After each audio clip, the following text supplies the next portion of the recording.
அப்படிதான் இருக்காங்க.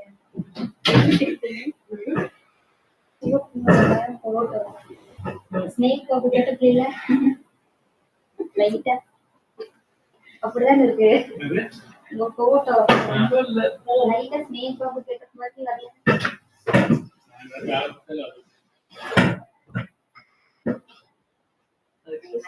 நீங்க அவங்க சொன்ன நீங்க பின்னாடியே பண்ணுங்க.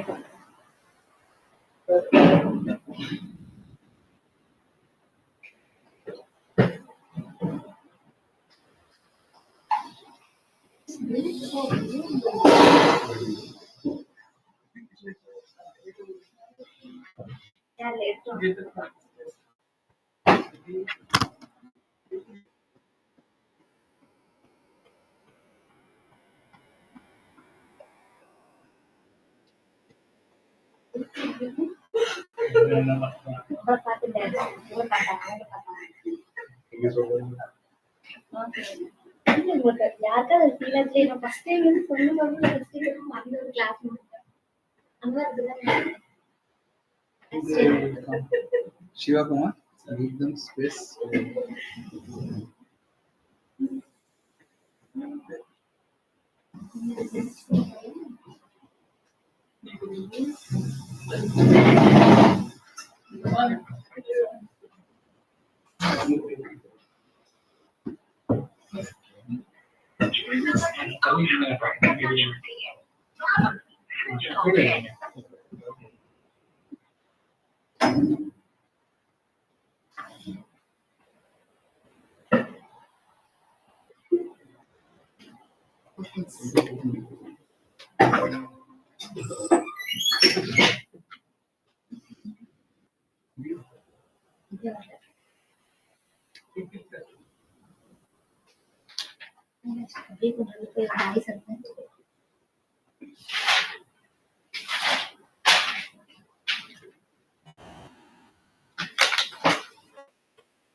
Yeah, Mokshi, can you hear me? Yes, sir. What about Diksha? She got joined today? So she is joining. She went for conference. So we both are in conference. You're both in conference. Okay, you have a scheduled lecture now. No, sir. The registration will start at 4. Okay, fine. Okay, we can finish before that. Okay, so that is fine, no? So we'll start here.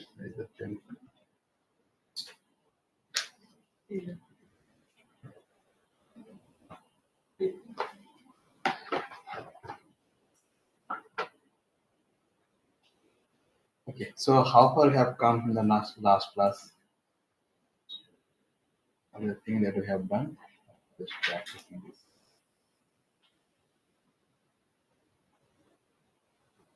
This is all we are discussing, right?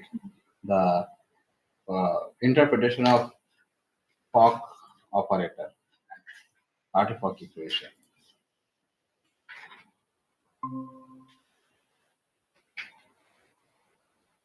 So we stopped here.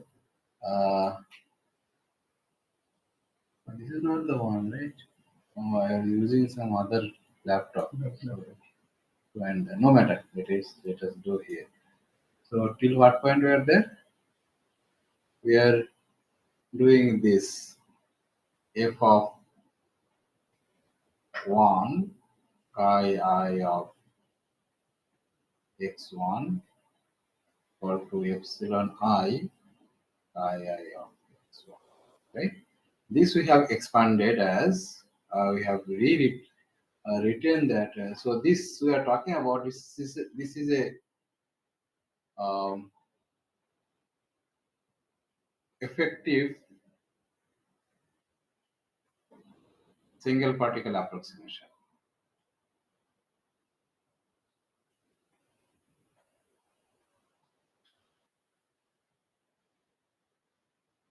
Right? This is an effective single particle approximation, meaning that it looks like it's an operator that is one electronic operator. If one operating on one electronic wave function give me an energy back, that what we call as orbital energy, that is again energy for one electron and the function back. So this is pseudo eigenvalue equation. That is basically an effective single particle approximation, right? This is operator that can act on one orbital, right? This function is basically one electronic function. That's what we started with, right?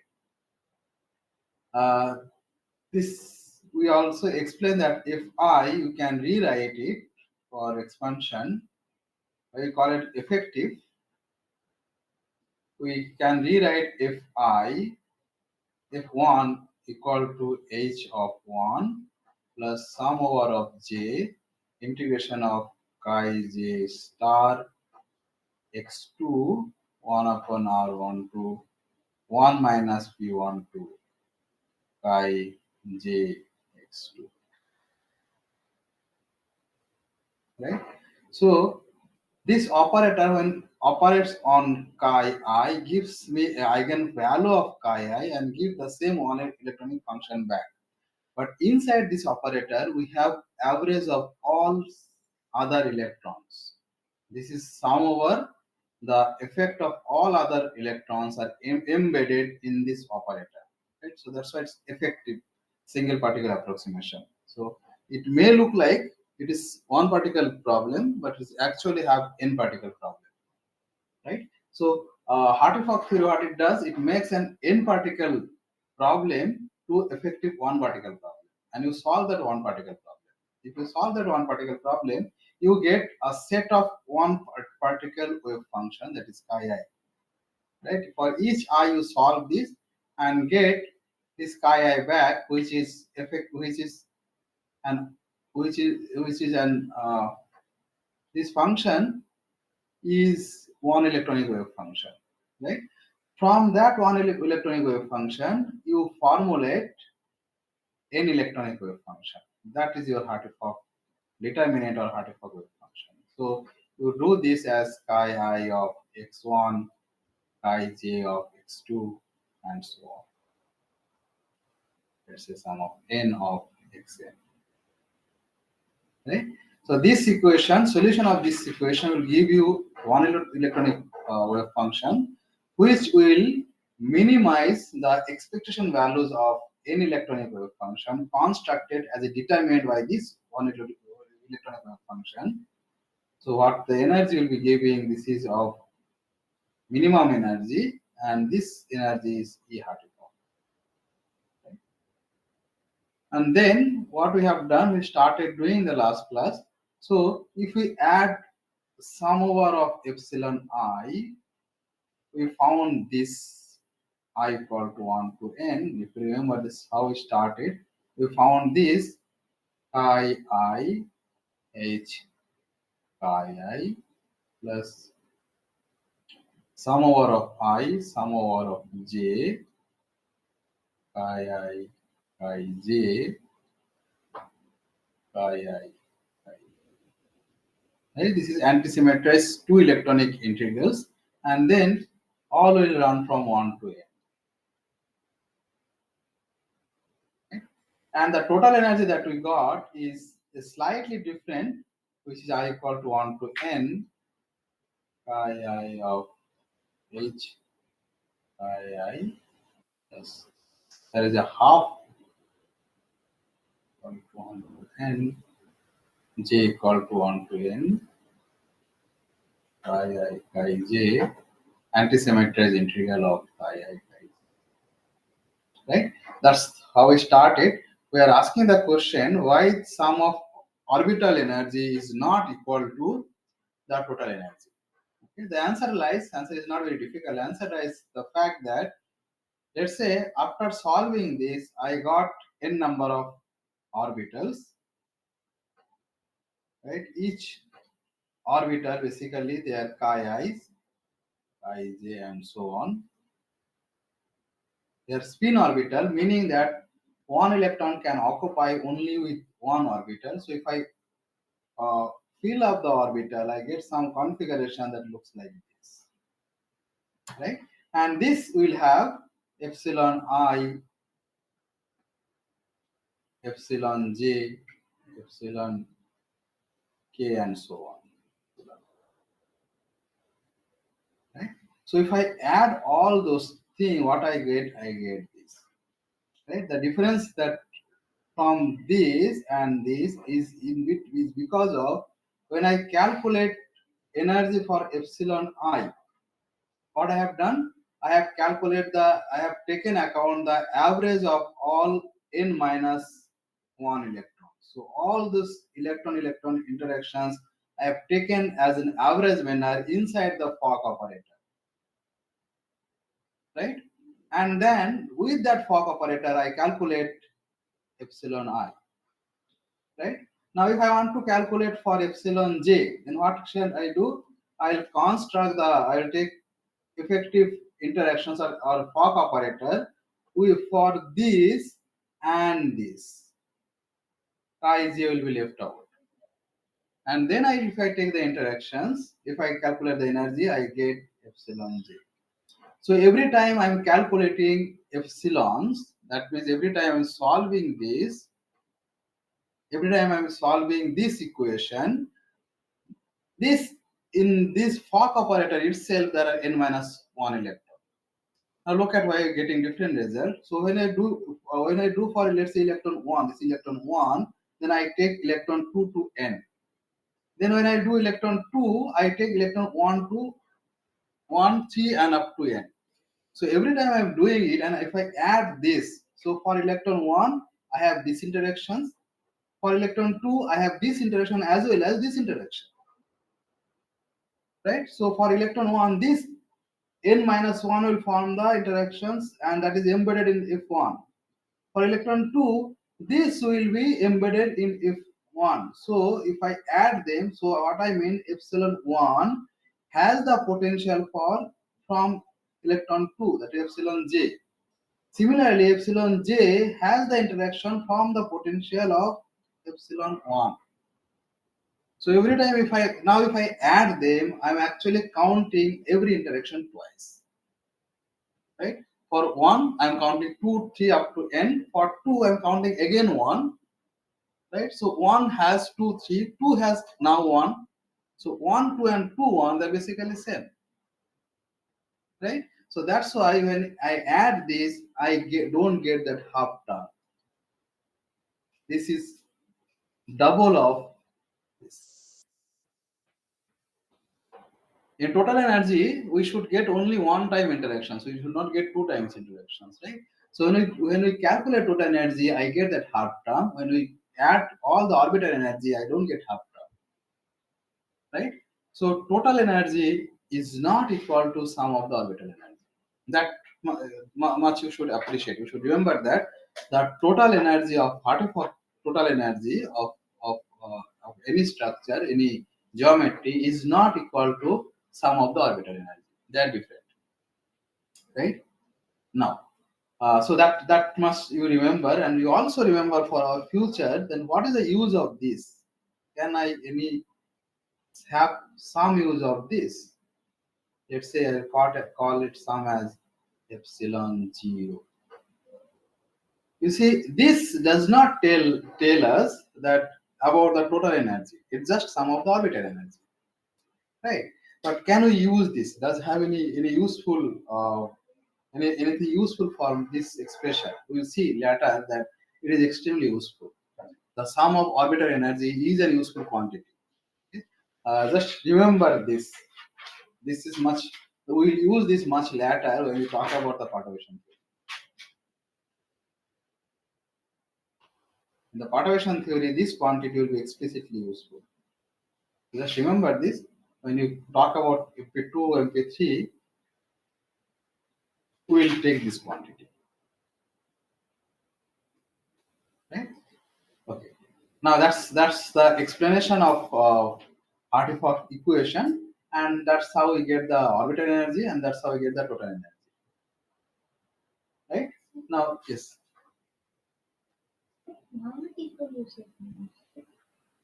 What is that? Total energy and No, this is capital E0, this is epsilon 0. They are not equal. This, what you ask is, E0 is not equal to sum over of I epsilon I.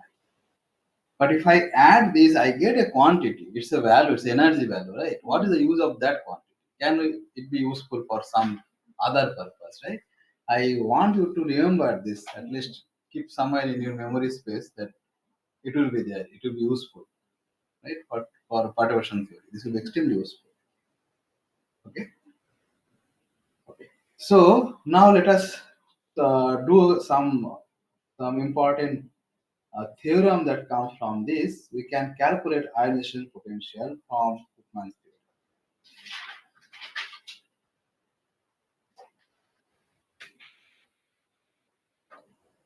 Right? What is ionization potential? What is ionization potential? According to Huffman's No. Definition of ionization potential. how much energy is needed to take the electron out of the Electron? nucleus? No, electron does not stay in the nucleus. Be specific. No. Electron from the Balance. outermost valence shell to the infinite distance, right? So that's the ionization potential. The Koopman says that, so what happened if you take out one electron, what will happen to the system? The other electron interactions will change, right? Let's say I have a molecule water, if I take out one electron, what will happen to the molecule? From the equilibrium geometry, if I take, the equilibrium geometry will change now, right? Because electron-electron interactions will be less, electron-proton interactions will be more. So interactions altogether will change, the geometry will be changed, right? So the ionization potential in actual sense or in adiabatic sense should be E of n electron minus E of, it will be just other way. It will be n minus energy you required to give n minus energy of n minus 1 electron minus energy of n electron. This is the definition of ionization potential. The energy required to take out one electron from its outermost shell to put in the infinite distance. Right? So once you take out electron, you are now system is n minus 1 electron system. Right? So this difference will tell you the ionization potential. What Koopmans did, we consider this. So from here, you calculate the energy. What is the energy? This is E0, that is Hartree-Fock determinant. Right? Let us write, for the sake of clarity, I am writing n. N means number of electrons are n. What Koopmans approximated is that if I take out one electron, as if other electronic orbital will not change. Right? Why is that statement is important? Because if I have what I'm doing, I'm getting this, constructing this by solving these equations, right?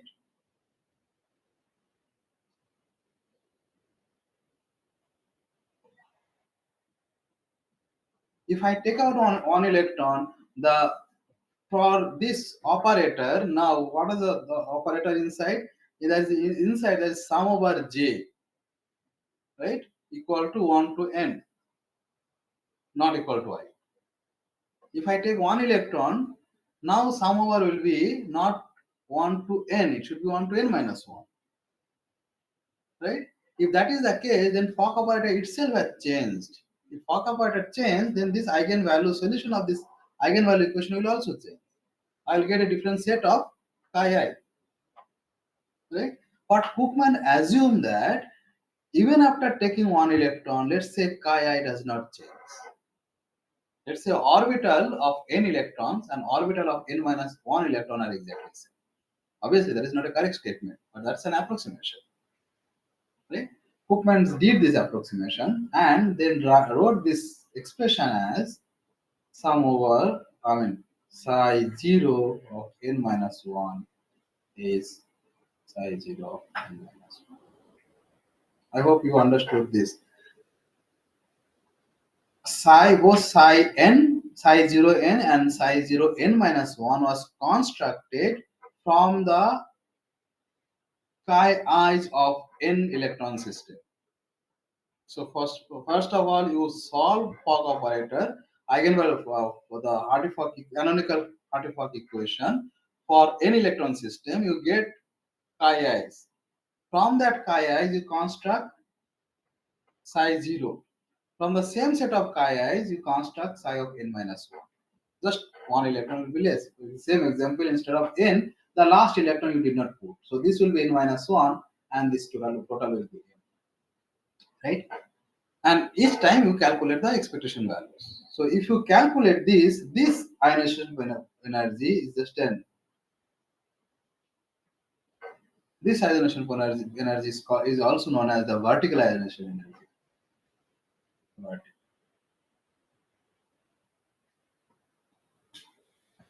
Why vertical? As if you have n electron system and from the last orbital you have taken out the electron. Right? Now, what does this tells? Let us write the expression of it.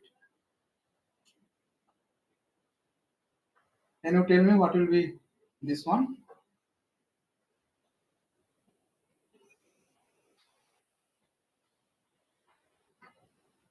Yes. This one we know, right? I'll write next. This one I'll write first. I'll write like this: minus of sum over of I, H, I, right? Plus minus minus sum over of I, sum over of J. That's half, right?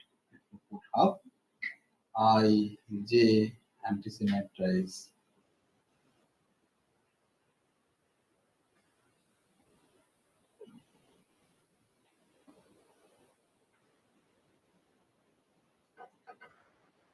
Is it okay?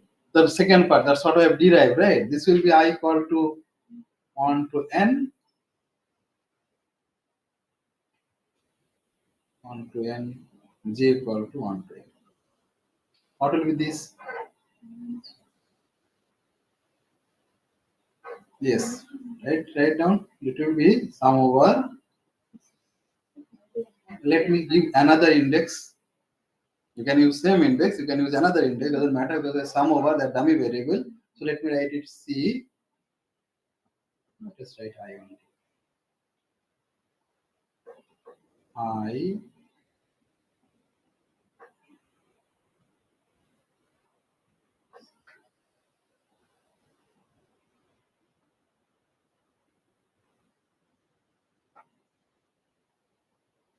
minus 1, right? What will be this?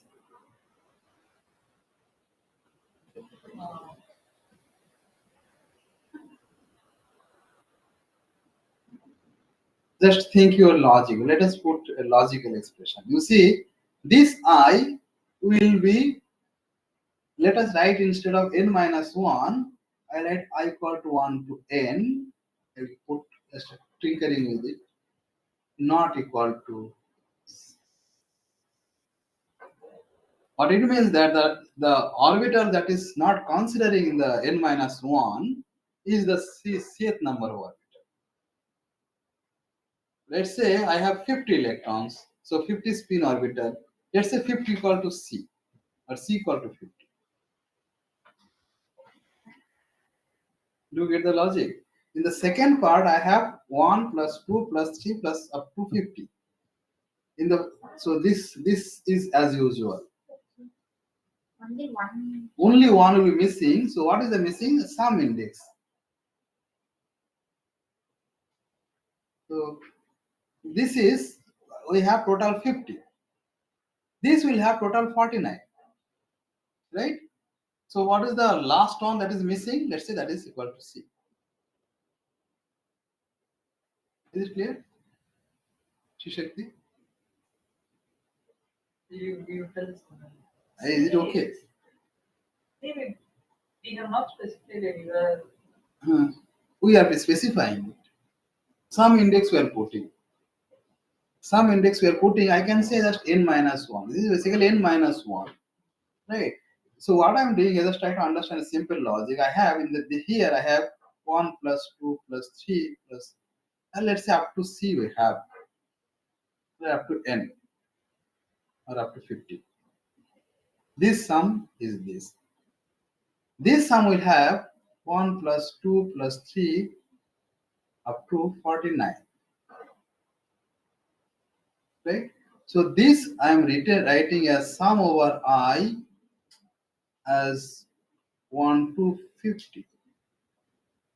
This I will also write sum over I equal to 1 to 50, provided one element is not there. Is it nice?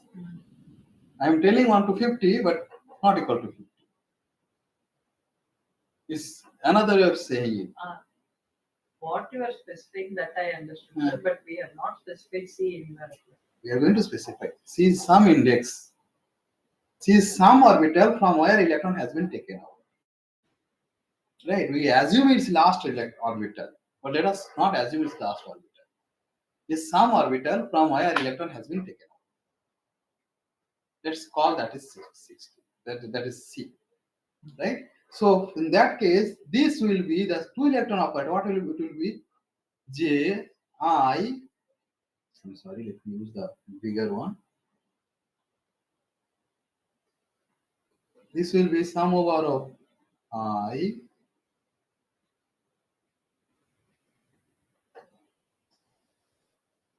I equal to 1 to n, right?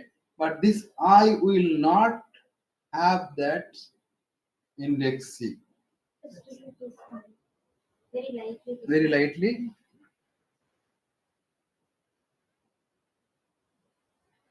So, yes. I not equal to C, right?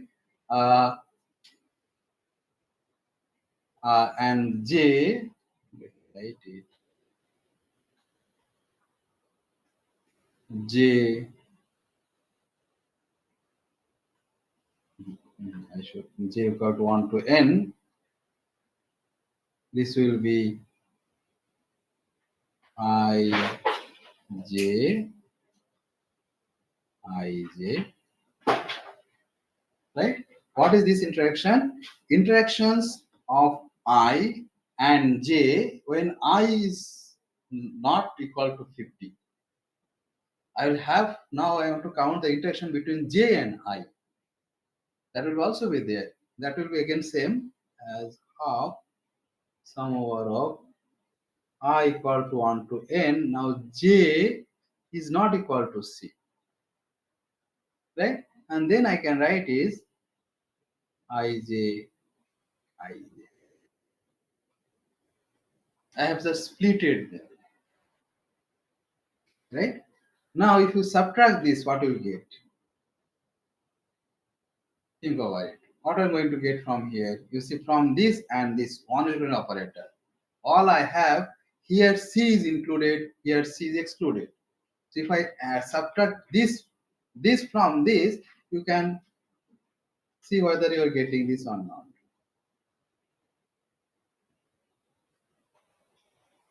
The second set of non-electronic integrals have I, j, k up to all, except, all I have, the first, this term, I have all except where I is equal to c. So if I subtract them, then only I equal to c will exist. Rest will be subtracted, right? For example, from here and here, if I subtract this, everything will be cancelled out. Only these two will be subtracted. Yes. The first one. Yeah, you have considered for I as well as J. This interactions is between I and J. So first consider I an interaction with J. So when you first consider I not equal to C, J will be all. Similarly, when you consider J not equal to C, I will be all 1 to n. Right? This will give you minus, let me write this, I'll have now C. You see here, I have I not equal to C, so I have C,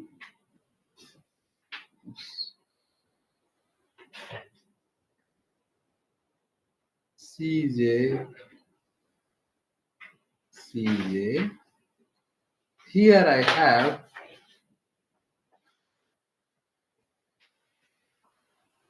minus half. Now here J is, so only J term will survive from here. J equal to C will survive from here. I have sum over of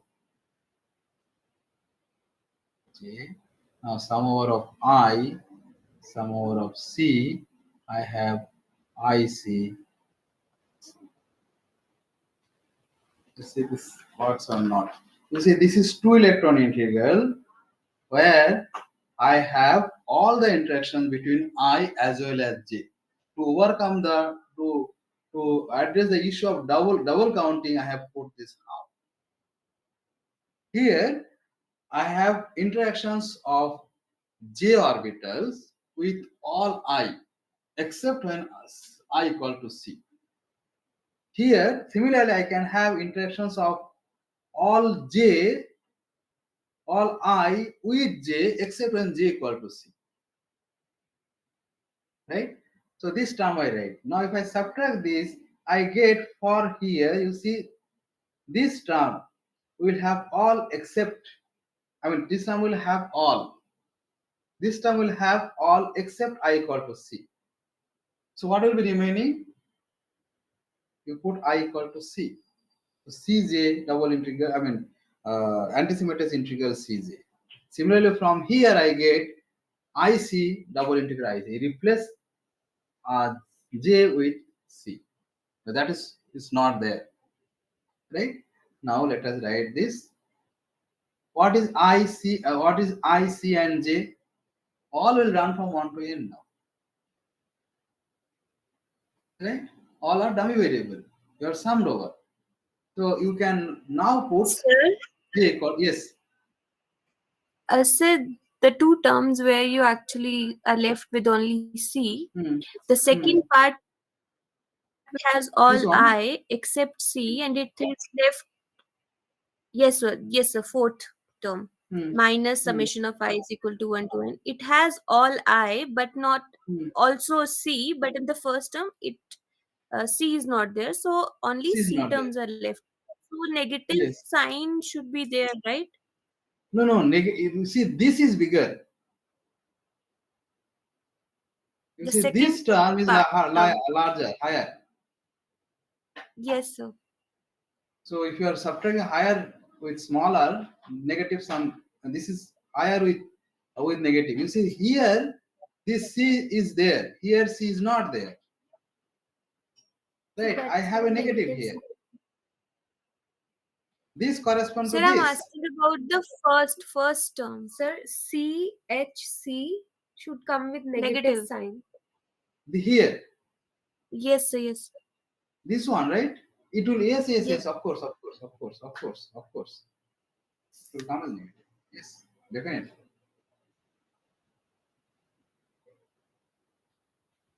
Definitely that will come as a negative. Right? Yeah. Okay. Now you see I and J both are dummy index. So I can write C is C minus half sum over of C sum over of I, right? I write as, I am replacing this dummy variable interchange, you can write as IC IC. You see, this I can easily interchange because they are integral, right? You have already discussed this when you're talking about the first time dummy variable interchange and all, right? So this will be IC. What I have written here, chi C I x1, chi C x1, chi J. This J will be I now, right? Chi I x2. This will be star. This will be without star. Now, since I am integrating over both I and x1 and x2, you can make x1 as x2, x2 as x1, right? So in that case, this indexes changes. So I have Cj double. Antisymmetric integer Cj is equal to JCJC, right? You write this also minus half. I'll keep I intact here. I'll put C here. IC, right? You see, last two terms are exactly same. So I can write sum over of, oops, there's no sum here. I can write minus of C is C, right? Now you can see this is my half will gone become 1 minus sum over of C, sum over of IC, antisymmeters IC. Can you recognize this term? Any one of you? What is this? Hmm.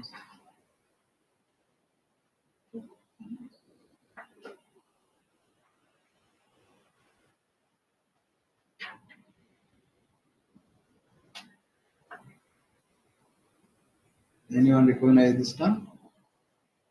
I know. Yes? It's No. Not this. I'll give you a better clue. This can be written as minus common. Now can you recognize it? Permutation operator. No. This is artifact energy of what? Which orbital? C. C orbital. So this is basically epsilon C, right? So we get minus of epsilon C, right? So I can write therefore IP equal to minus of epsilon C, right? What is C? The last orbital. What is last orbital? Highest occupied. If you do molecular orbital theory, it's highest occupied molecular orbital. Right? If you do atomic theory, it's highest occupied atomic orbital. Basically, it's highest occupied many electronic orbital. Right? Orbital of one electronic function that is highest occupied. I can call it HOMO. Highest occupied molecular orbital. If you do molecular orbital theory, molecular artifact theory, which will be deriving very shortly, but so I can call it HOMO, right? So what is ionization potential? Is negative of HOMO energy, right? You can do same thing for the LUMO. Try to do that. That will be even easier because that time I have one electron extra. This time I have one electron less. That time I have one electron extra. Right? It will be n minus 1. You can put last electron as R. Right? So one electron part will be only the orbital involving the extra electron. Second part will be the orbital energy with n electron and the last electron. Right? Using similar argument, we can also say that the electron affinity is equal to minus of, so this is equal to minus of epsilon HOMO. You can say minus of epsilon. This is a Koopman's theory. Right? Koopman's basically for deriving this, you don't need Cookmans. This is very understatement of saying that Cookman theory is the negative of homo energy is equal to ionization potential is Cookman's theory. That is an understatement. That is not a correct way to say. That is the conclusion, but not the theorem. For this, you don't need Cookmans. Did I say Cookmans was a Nobel laureate? He was fourth Nobel laureate in economics. He got frustrated doing molecular quantum mechanics. He moved to economics and he got Nobel Prize in economics. So you can understand. It's basically in economics also, in marketing, he used same variation theory. He identified many parameters which controls the market and minimize that with respect to the parameters. Right? What my point is, for solving these 4 or 5 lines, you don't need Cookmans. Cookman's theory is much more deeper. It says that the error you got by doing this approximation, if you calculate the error quadratically, the error is only up to first order. Second, third order that is small, that are small. So error you get is only up to first order. Right. All theorem can be done using perturbation theory. The Born-Oppenheimer approximation that we started with, the heavy atoms are sluggish to move. That also an understatement. That is not actual view approximation. Born-Oppenheimer approximation is much more deeper, much more critical to do. You don't need Oppenheimer to say that, right? If there is a nuclear and there are nucleus and there are electrons move much faster than nuclei. For that, you don't need neither Oppenheimer nor Born. Both of them are brilliant scientists. What they prove, they expanded this in terms of perturbation series, Taylor series. And then mathematically they prove that if you do the approximation, the error you get comes only after second order, third order, fourth order, the higher order.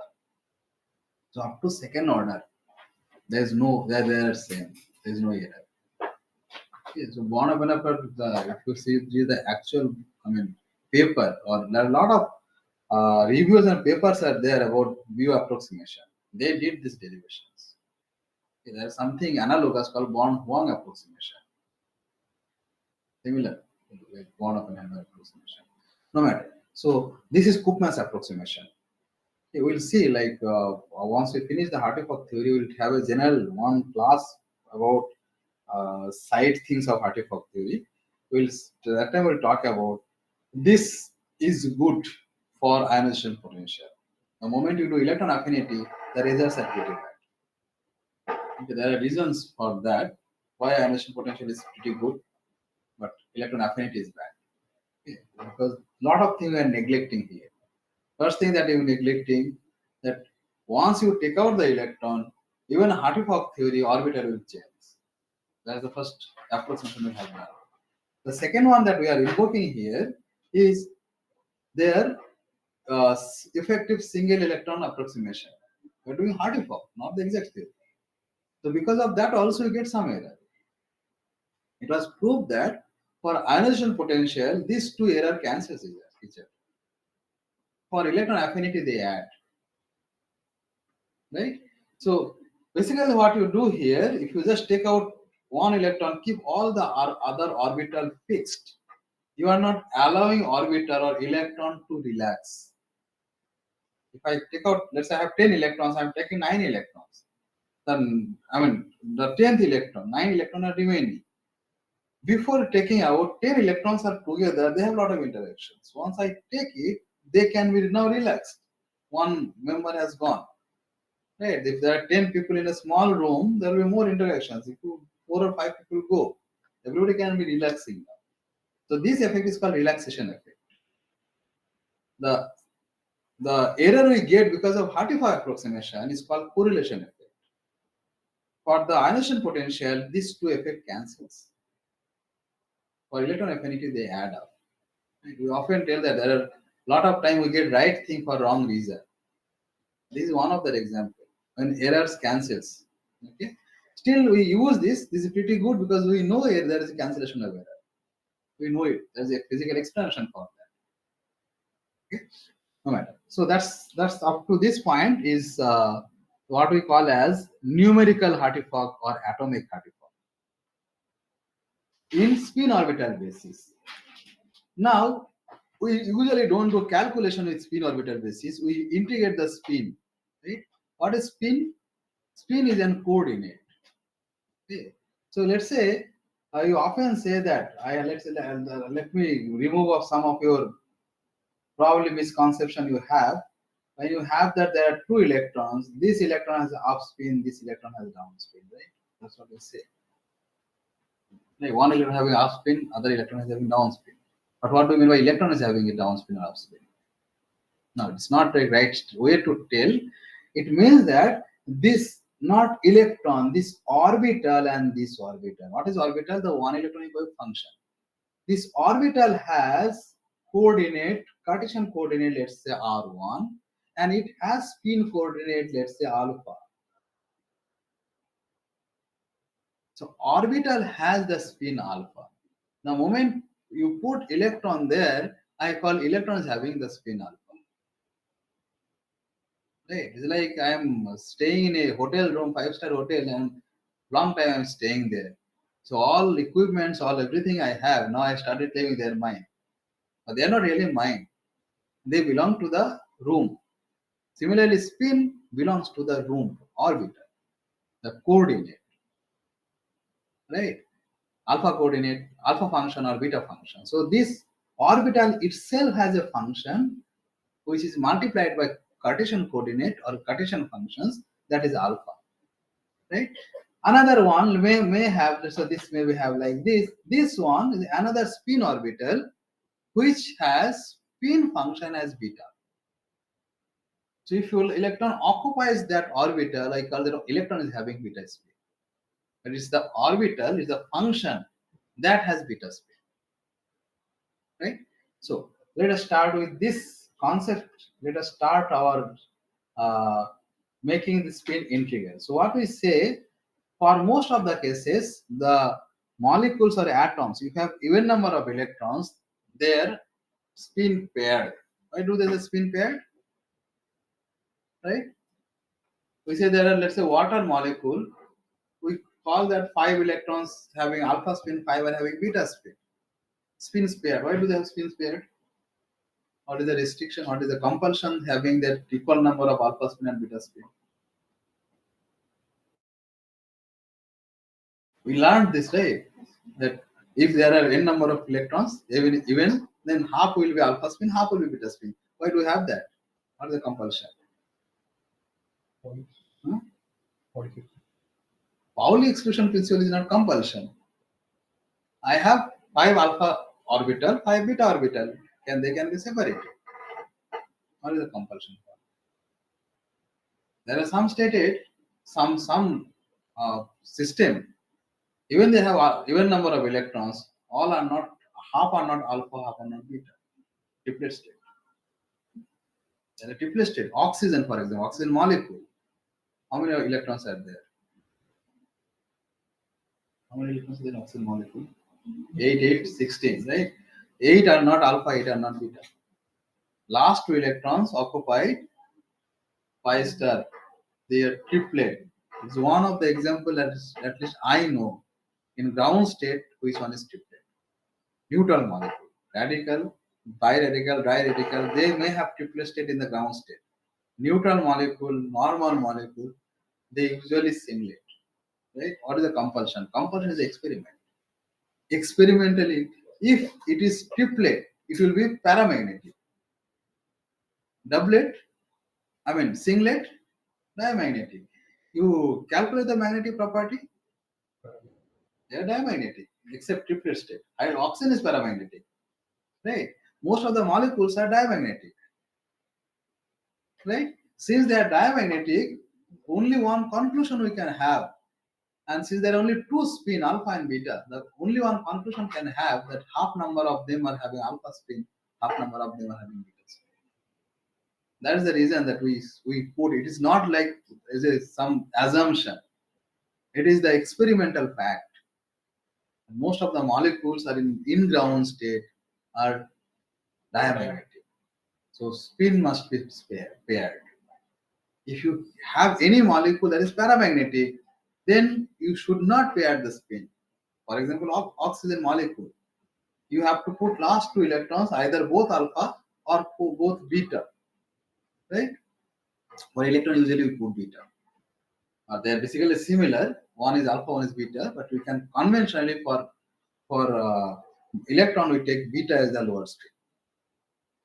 Right? If any system the triplet energy is lowest ground state, they are not spin paired.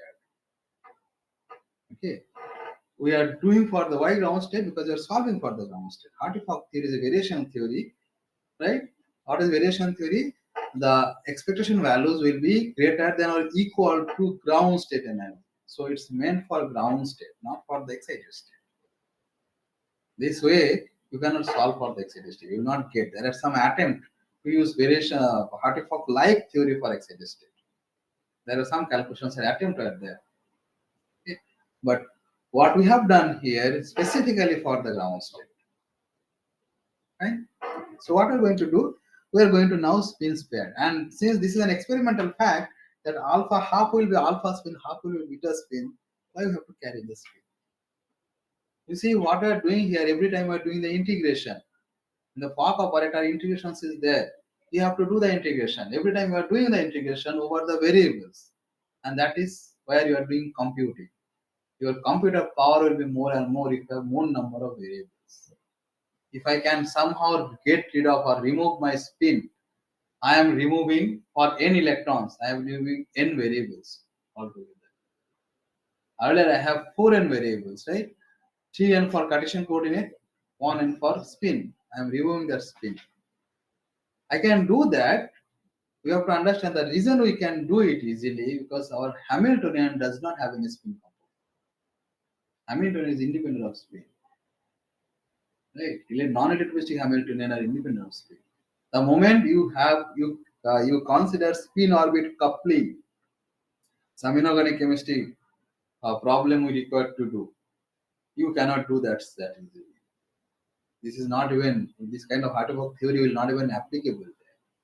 That is relativistic quantum mechanics. We have to bring the spin orbit interactions inside the Hamiltonian, right? So for that, this everything will get changed. Right? So we are not going to that domain. That kind of theory we are not even talking about. What we're talking about, normal organic chemist or small molecules, where the Hamiltonian is independent of spin. There's no magnetic part in the Hamiltonian.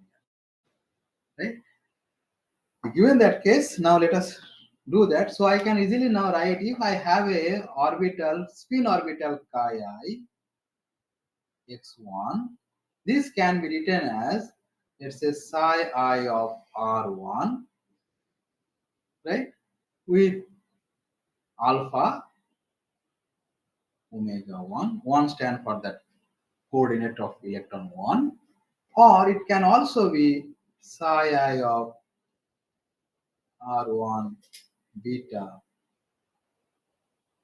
It can be any one of these, right? So each spin orbital can be split into two space orbitals. One, in the space orbital, space part is same, means x, y, z will be same. One, the spin part will be alpha, another spin part will be beta. So the way I'm writing, let's say I'm writing this as chi I. I'll consider split into two parts.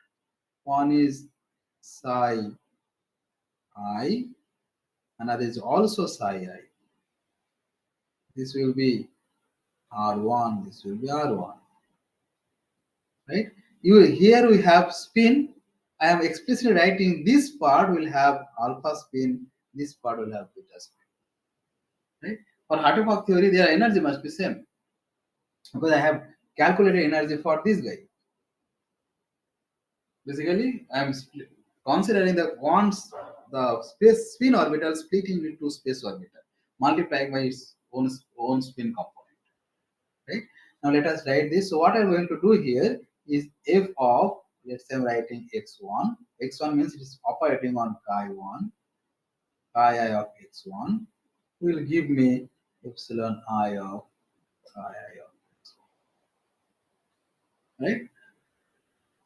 That's That's what we have learned, canonical Hartree-Fock theory. Now let's say we will consider only one. Basically, I want to get rid of spin, so let's say I want to find out orbital energy for this, which will be exactly same as orbital energy for this.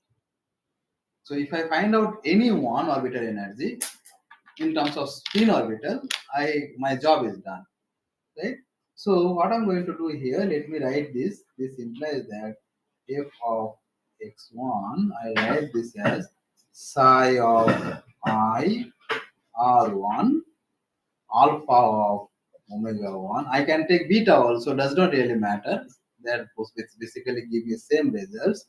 I get epsilon I psi of I r1 alpha omega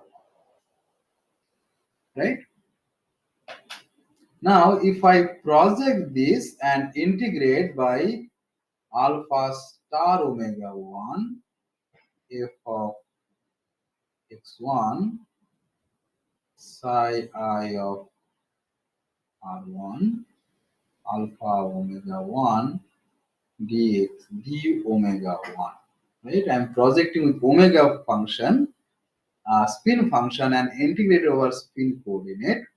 Right side also I get the same thing, epsilon I alpha star omega 1 psi I r1 alpha omega 1 d omega 1. What is the rule of this integration? Let me rewrite it again. Integration of alpha star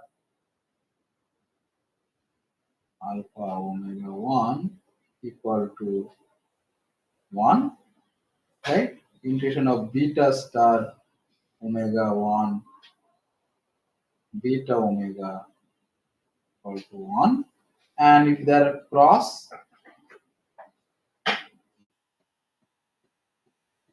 equal to 0. The spin functions are orthogonal, right? Spin has only two eigenfunctions, and all the eigenfunctions of an Hermitian operator are orthogonal. So spin functions are assumed to be orthogonal, right? So you can see the right side of this equation is I have a note. So I have here this and this will make you 1. I mean, it is your d omega 1 and the variables is omega 1. Both are having omega 1, both are having same function. So right side you can write easily equal to epsilon I psi of I r1. Right? Left side, what we're going to write? That's the question. Okay? So let us expand the left side. This can be written as, now I'll just write independently so that I don't need to carry the equal sign. Can write integration of alpha star omega 1. You see what is said at the beginning, that electronic Hamiltonian is independent of spin. Can we say for the F? No, F is not an electronic Hamiltonian. It is a pseudo potential, right? Sort of Fock operator that has inside its spin orbital. That orbital spin depend on spin. So F may or may not be dependent on spin. We have to prove that. Okay? So I can write this as, let us expand this, which is F. F is h of x1, right? You see h, what is h? Small h is one electronic interactions, kinetic energy, and the electron nuclear interactions energy. That does that depend on spin? No. So that depends only on spin first, space coordinate. So I can find plus what is Fock operator? Sum over of j integration of, let me write it explicitly, chi j star x2 r1 by r1 to 1 minus p1 2 chi j of x2, this will have psi 1 r1 alpha omega 1 d omega 1. We don't want to go use too much of space. It goes outside, right? It is clear, right? D. Okay. Now expand this. So from here I get integration of alpha star omega 1 h of r1. I take this part here, psi of 1 r1 alpha of omega 1 d omega 1. That part is clear, right? Write the next part plus sum over of j integration of, I can take this out, there are two integrations, right? Like the double integration. One is over d omega, doesn't matter I was writing right or left, right? I can have alpha star, oh no, there is a dx2, right? Yes. There is a dx2 that we missed.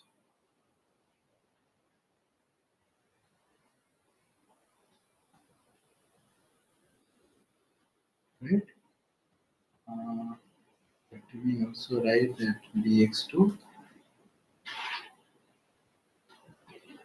Then this chi can be written, let me write it in terms of this. I have chi j star x2 1 upon r1 2 1 minus p1 2 chi j of x2 psi of r1,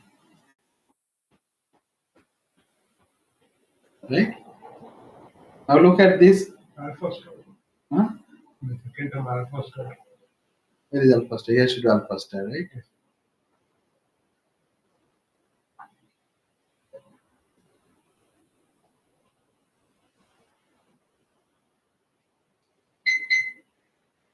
d omega 1 dx2 alpha star.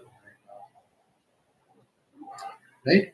Now, you can see first term is very easy. This and this have same index. I am integrated over dw, so that will become 1. What I get here is h of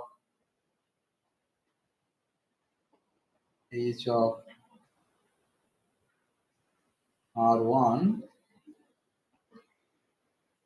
operating on psi y of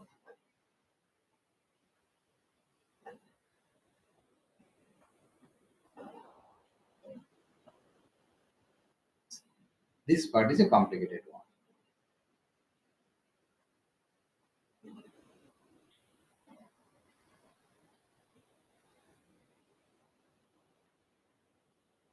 I just write it.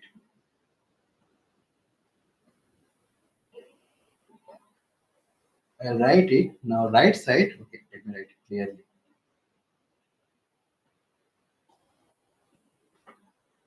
So will be omega 1. This will be chi j star x2 1 upon r1 2 chi j of x2 psi I of r1 alpha of omega 1 minus, you see what P12 does? P12 changes the coordinate of whatever there in the right side, right? So left side will be exactly same. I have double integration, this is a bracket, d omega 1 dx2 alpha star omega 1 chi j star x2 1 upon r1 2 chi j of x1, right, and psi I of r2 alpha. Wherever there is 1, it will make a 2, right? So we got here. Now how to evaluate this thing in the bracket? So there is a bracket.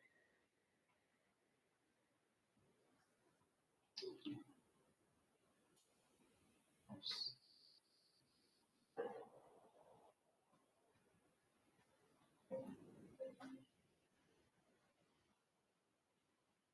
Got hand.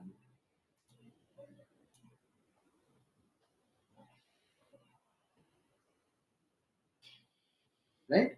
Now what do we know that if I have, so what is this sum equal to j1 to n, right? So I can write sum over of, let's say, j equal to 1 to n can be written as sum over equal to j 1 to n by 2.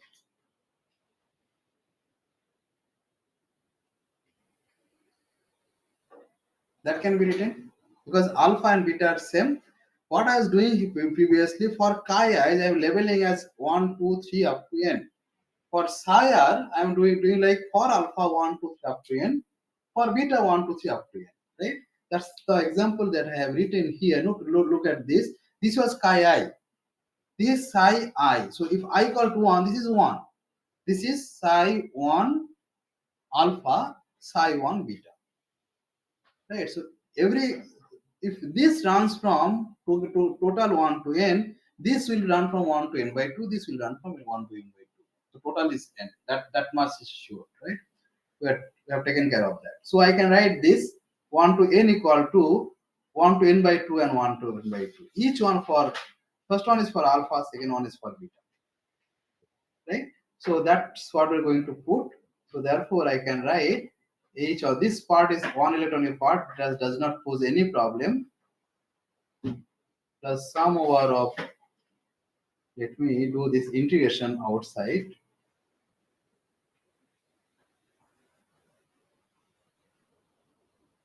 sum over of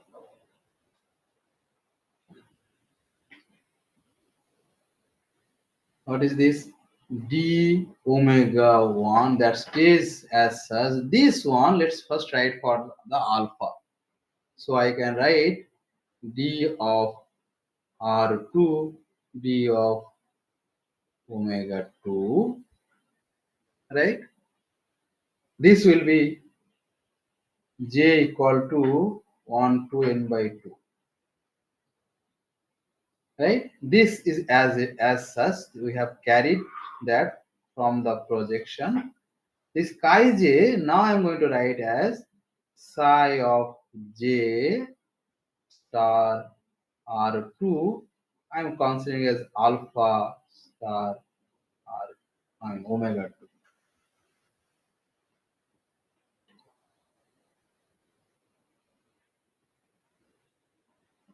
Is it clear?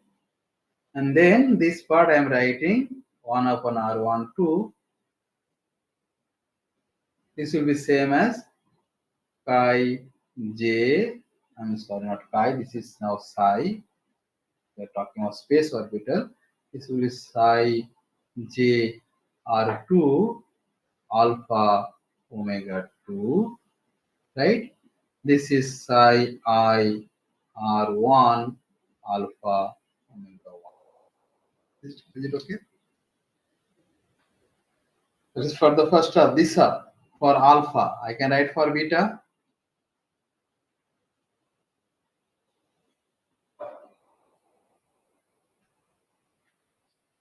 Write down for beta. D omega 1 d r2 d omega 2 alpha we have carried forward alpha star omega 1. this will be writing psi j star r2 beta star omega 2. There is no plus. Please note all those things, right? Please. My pen is not really smooth. I have 1 by r1 2. This will be psi j r2 beta omega 2 psi I r1 alpha omega 1, right? So this single term we have expanded as two terms, one for alpha, one for beta, right? This is for Coulomb. For exchange, I can do the same thing, minus double integration. You can write sum before also, it really doesn't matter. Let me write as sum j equal to 1 to n by 2 d omega 1 dr2 d omega 2 alpha star omega 1 chi j star r2 alpha star omega 2 1 upon r1 2. This time, right? Now I have chi psi j of r1. This one will give me 1, right? Alpha of omega 1. This is psi I of r2 alpha of omega 2. Fine. This is for the when psi j having the spin alpha, right? Next, when psi j will have the spin beta, d omega 1 dr2 d omega 2 alpha star omega 1 psi j star of r2 beta star of omega 2 1 upon r1 2 psi j of r1, right? Beta of omega 1 psi I of r2 alpha of omega 2, right? Just yes. Oh, actually, they are actually searching for chair, I think. Both of them are taken. Who are searching for chair outside? No. They don't have chair. Could be some tension. Hey, Shiva, can you go and say just give me Shiva? Oh, we have taken their chair. We have taken chair from inside.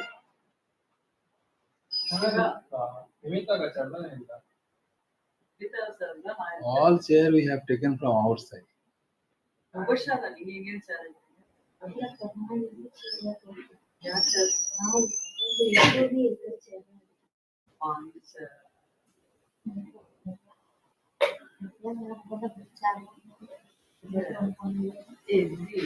Actually, now like Next time I know how to use chair from inside. actually, usually we used to take from there. So. We have 4 chairs, right?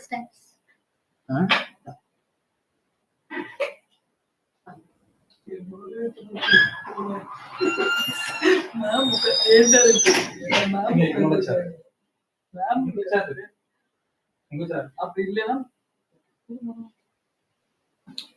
Okay. So I hope you understood this. What about you two girls? Mokshi and Diksha, are you okay? Up to this Yes, point, sir. is fine. Okay. Where is Mokshi? Mokshi is with me only, sir. Okay, fine. So Yes. now you see we have to do integration over the spin. Now let us just quickly see what the result will be. It's very easy. You see what we have here, alpha star omega, right? Alpha omega.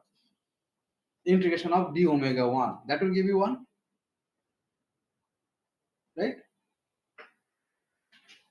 Alpha star omega 2, alpha omega 2, integration over d omega 2. Both are alpha, right? Alpha star alpha. That will give you 1. So if you integrate this omega will be gone, alpha will be gone. Right? But this will give alpha star omega 1, alpha star omega 1, integration over omega 1 will be called 1. Beta star omega 2, beta omega 2, integral over omega 2 will be 1. So this term will be as it is. Right? Let us write that part by part.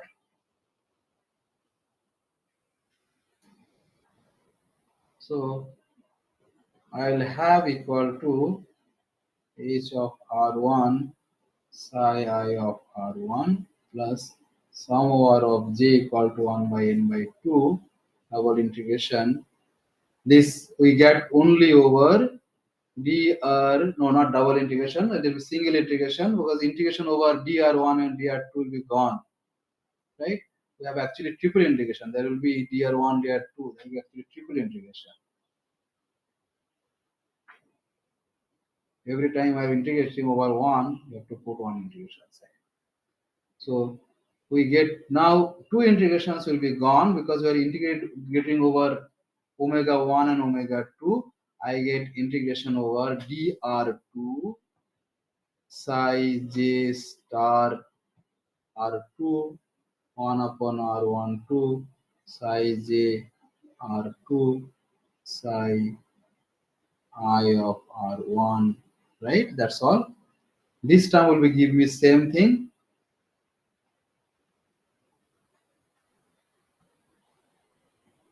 dr2 psi j star r2 1 upon r1 2 psi j r2 psi I r1.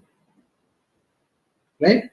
Now look at third term, alpha star omega 1 alpha omega 1.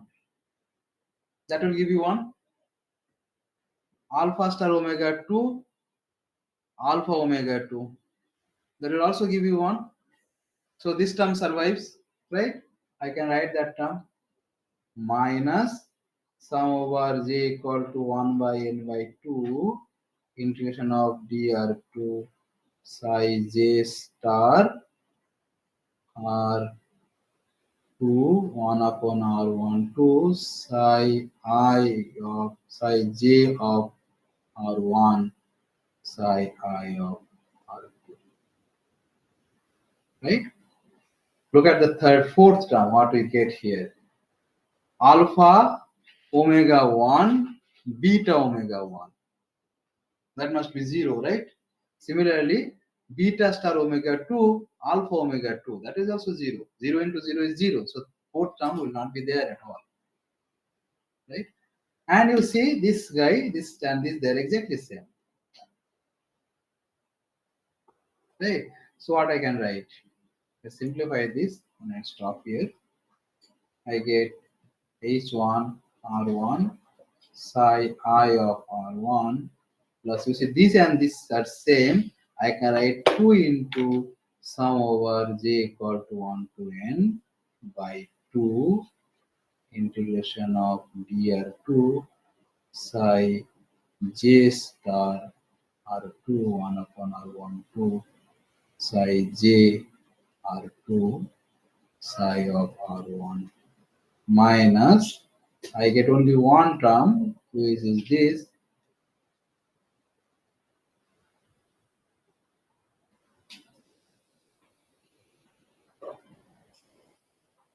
psi j of r1 psi I of r2.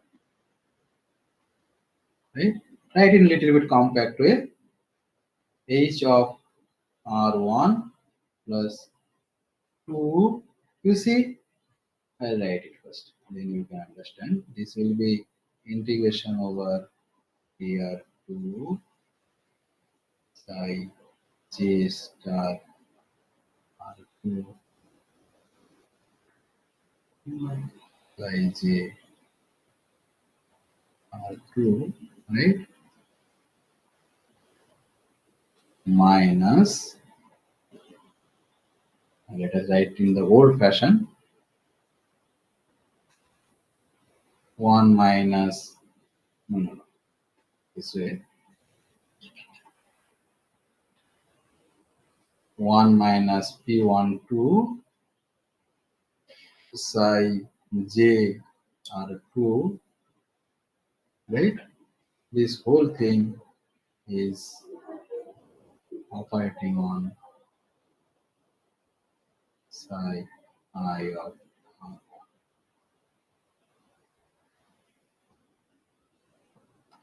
Sorry, not this one. There is a technical problem here.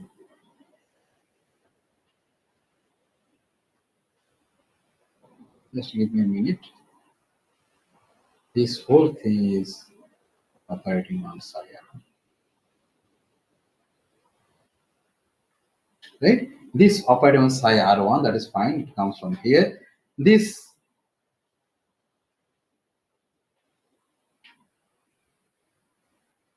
right, this is the Coulomb part that comes from here, with minus P12 is the exchange part that comes from here. Right? So this can be written as f of R1 operating on psi.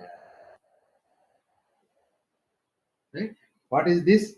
Left side already we have found this is epsilon I psi I R1. So I can write this implies f of R1 psi of I R1 will be equal to epsilon I psi I.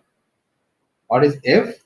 F of R1 equal to, there is a slight difference that f of chi1, this is h of 1 plus 2, right?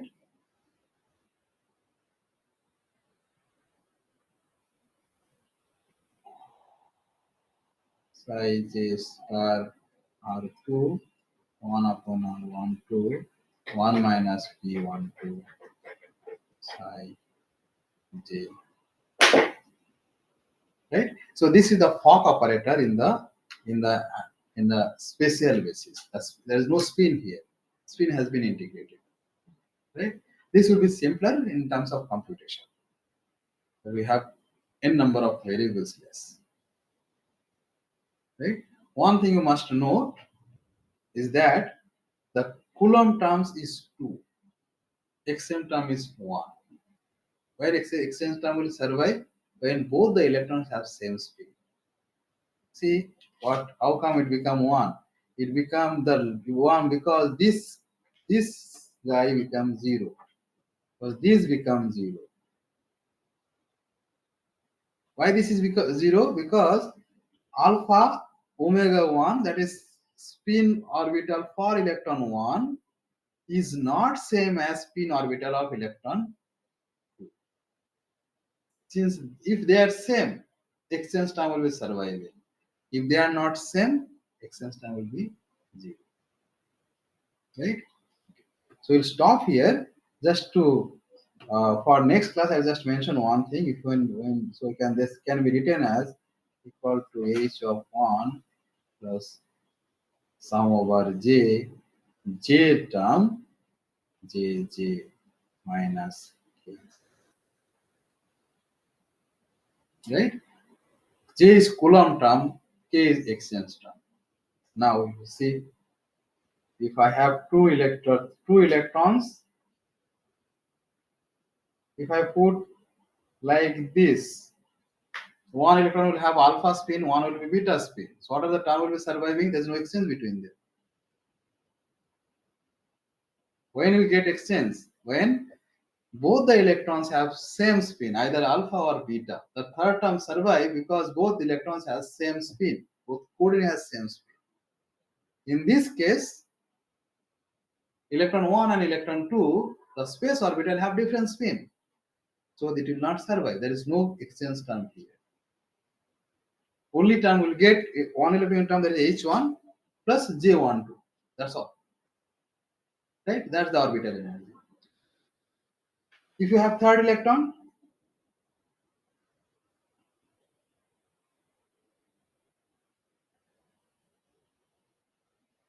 now how many Coulomb for this orbital, this epsilon 2, how many Coulomb will be there interacting with this and this? So 3, 2 and 1, 3 and 2, 3. How many exchanges will be there? This is alpha electron, alpha spin, this is alpha spin. Only that will be there, only one. Exchange and Coulomb are negative, they stabilize, exchange is stabilized. Right? Now, can you understand why there is a Hund's rule? What is Hund's rule say?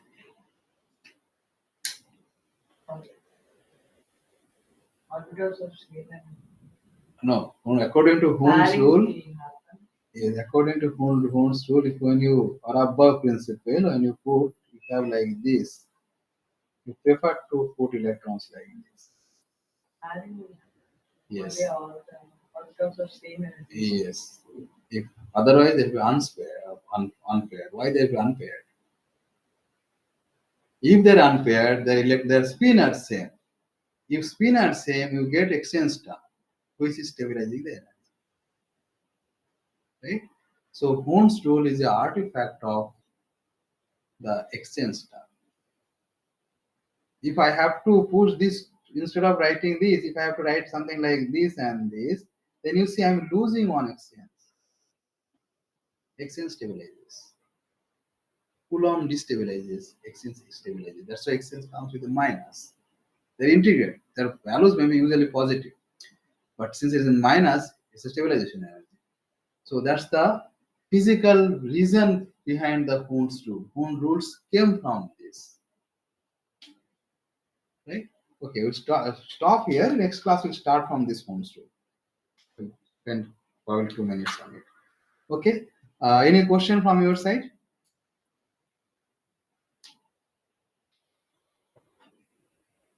Okay. There is no question, then we'll meet on Tuesday.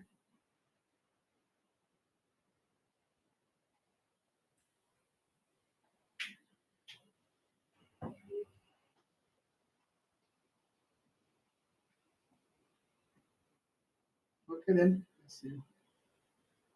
Okay, sir. Yeah, anything? Moksha, you're telling something? No, sir. Okay. Yeah. When will we be back to Jammu? It's a Monday. Monday. Fine. We have to end on Tuesday. Yes. Yes.